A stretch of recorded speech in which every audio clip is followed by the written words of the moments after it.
এই শয়তান বাচ্চা একজন ভিখারি টাকা কেড়ে নেয় আর একটা গরিবের রঙ্গুলা রাস্তায় ফেলাই দিয়ে।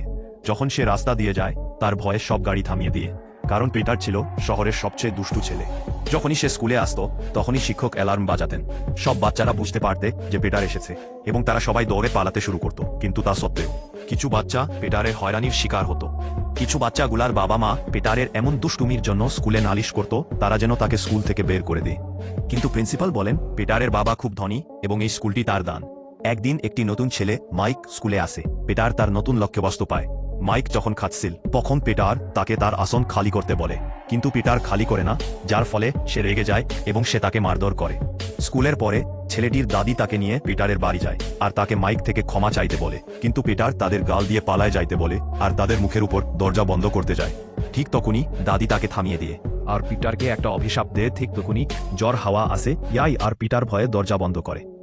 পরের দিন সকালে পিটার দেখে সে একজন ছোট বাচ্চায় বদলে গেছে। যখন সে ঘরের বাইরে যায় তখন সবাই তার কাছে প্রতিশোধ নিতে যায়। যাদের উপর পিটার অত্যাচার করেছিল সবাই তাকে মারতে লাগে।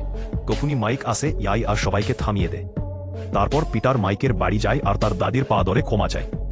দাদির মন গলে ইয়াই ফলে দাদি অভিশাপ ফিরতে নিয়ে নে বলে আগামীকাল সকালে তুমি আবার বড় হবে। এই সময় পিটার খুশি হয়। তারপর দিদিমা হাসে। পরের দিন পিটার দেখে যে সে বড় হয়ে গেছে আর হাসে। তখনই তার হাসির আগে বদলে যায় আর পিটার বায়ু হয়ে যায় সবার কাছে প্রতিশোধ নিতে।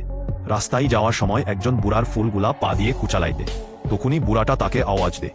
যখন পিটার পিছনে ফিরে দেখে বুড়াটা আসলে তার বাপ। আসলে দাদি জানতো এই পিটার কখনো ভালো হবে না, তাই দাদি পিটারকে নতুন অভিশাপ দিছিল, যার ফলে পিটার এর পরিবার খুব গরিব হয়ে গেছিল।